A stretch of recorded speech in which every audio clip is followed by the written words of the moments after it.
bajjijaha kumlamaa fi kudha torba barreeffama Abdurrashiid Abdurrahmaan yookiin Abbaa Urjiitiin barreeffame. Akkuma uummata isaatti afaan Oromootis afaan guddaadha. Afaan kuni afaanota alaarraa dhufan jechuun warra maddi isaanii Afriikaarraa ala tahan kan akka afaan Arabaa yookiin afaan achii waliin diqaalawan kan akka Swaalii, Amaaraa fi Tigreetii miti. Afaan uummata Afrikaa kan dhaloonni isaatis Afrikaati. Afaan baroota kumaantama qabu. Afaan guddina isaatii fi baay'ina namoota isa dubbatuutiin afaanota addunyaa keessa jiran keessatti gulantaa olitti argama. Akka hubannoota qormaata hamma yoonaatti addunyaa keessa afaanota 6,912tu argama. Afaanota kana keessaa irra hedduun afaanota xixiqqoo fi lammii bicuu iftuubaa qabu. 473 afaanota yeroo gabaabduu keessatti du'uuf jiraatanitti eegamu.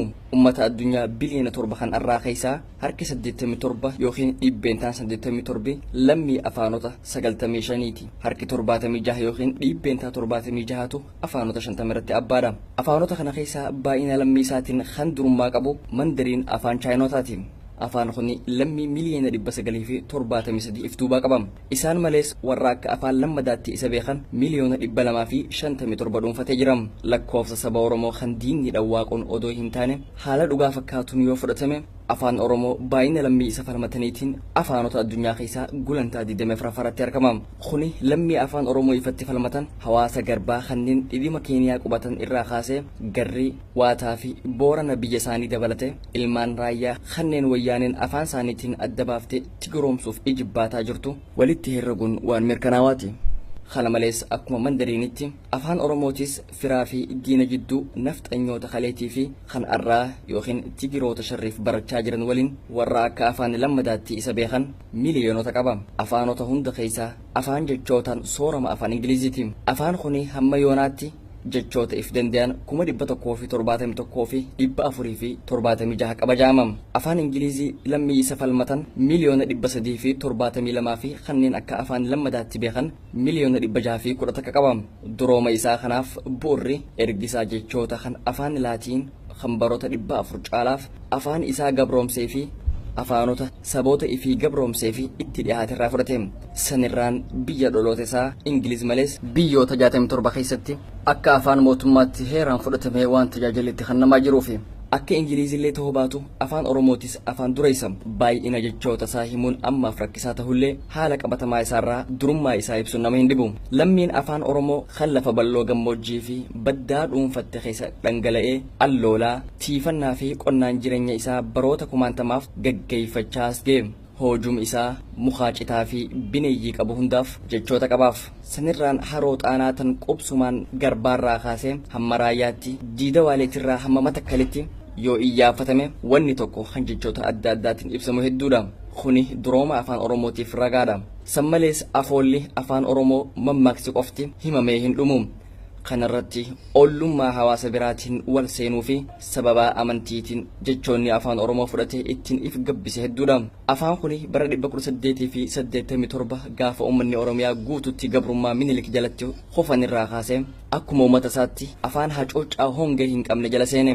Gaafa sirraa kaasee diinni uummata isaan dubbatuun adda baasee abbaa dhorkee ajjeesuuf ijibbaata hin godhin hin qabu. Hawwii isaa tana hojiirra oolchuuf aadaa fi hooda bu'uura guddina isaa tahaniin adda baasee akkuma lammiitti afaan gaallaa, afaan qottuu, afaan islaamaa jechuun adda qoqqoodee akka meeshaatti maqaa adda addaa moggaaseef. Ittiin barachuu fi barreessuu heeraan dhorke. Miyoota sabquunnamtii kanneen akka raadiyoo fi televiziyoona irraa ugguree hamma ittiin dubbachuun qaanfatamuun ga'e. Haala kana bara 1887 kaasee baroota 100 eegee irratti hojjetee booda bara 1984tti karaa mootummaa gaafasii dargiitiin afaan du'uuf deemu jechuun jechoota hamma tokko harshiif irra kaayuuf afaan karoorfatamee fi yaa qocaa sijjeessuuf bineeyyiin sirratti walii galanii jennaani marii san keessa rabbi turee hiijee gaafate jaan qocaan akkasiitii.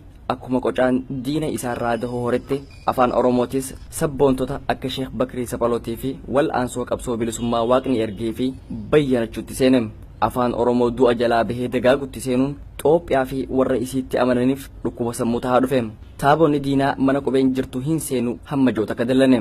Qubeen maal si goote jennaaniin shayxaana je'ejaan qeensonni isaaf dubbatan. Duuba wanni dhiheenya kana gama xurumbaa wayyaanee OPDOtiin dhawwaaqaa jiru. Sharrii taabonni wayyaanee hariida jalatti dhooyfatee deemaanii as ga'e. OPDOon meeshaa wayyaaneen karoora Yohannis tan darbashoonni boqoo irraa hallagan bakkaan gayuuf dhaabbatte. tuuta summii qorkummaa yookiin abbaa irrummaa habashaa hawaasa Oromoo keessaa ittiin naquuf tolfatte. Bara 1990 gaafa isin booji'amtootaa fi warra waraana dargii keessaa harka itti kennan haala kanaaf gamaggamtu qubee fi afaan Oromoo qaata wal fudhatan. Booji'amtoota gantoota dargiitii fi goobanoonni eegas itti dabalamanii Tigreef meeshaa tahaa jiran Halee fi Arraas dirqamni isaanii ajaja hojiirra oolchuu fi gooftaa gammachiisuuf wixxifachuu qofa. Arra gooftaan baroota dhiibbaa fi aangoorra tura je'ee ifii fi isaanis abdachiisaa ture. Akka sombo gooflaan seentetti hafurri itti citaa qoqqofa'aa du'aa jiram. Dhukkuba gooftaatiif maaloo anuma koobaa jette jedhan gabrittiin gooftaa gammachiisuuf. Wanni haala tarrisa qubee afaan Oromoo irratti OPDO bobbaasees galiin isaa kanaan addummaa hin qabu. Miseensonni dhaaba wayyaanee OPDO'n afaan Oromootiif yaaduun hanqatee warra garaa isaanii guutuu malee dhiiga ilmaan Oromoo kan Tigreen akka galaanatti yaasaa jirtuuf coraan hin hadoonne. Kumaantama ilmaan Oromoo kanneen guyyuma guyyaan ija haadhaa fi abbaa duraa Tigrootaan dhabamsiifamaa jiran ijji hin garreen. Qottoota kumaantama sababaa xaa'ootiin ooyirotarraa yaafamanii fi ummata guyyuma guyyaan lafa handhuura isaanii irraa Tigrootaan buqqaafamaa jiraniif warra garaan hin gubanne. Warra ilmaan Oromoo raayyaa kanneen mana barnoota afaan keenyaa Oromoo barbaanna jaanii iyyaa jiran gurri isaanii hin dhageenye. Fedhii gooftaa hojiirra oolchuu malee tarrisa qubee fi guddina afaan Oromoo keessa wanni OPDO galchuu hin jiru. Hin bu'uureessine, hin dagaagsine. Qubeen ija qabsoo bilisummaa ummata Oromiyaati. Goobanootaan tuttuqaa hin taatu. Oromiyaan ni bilisomti. Dubbisaan barruu tanaa Aan Usmaan Abdulaxiifii fi Idiitara Sagalee tanaa Abdii Jamaal waliin ta'uudhaani.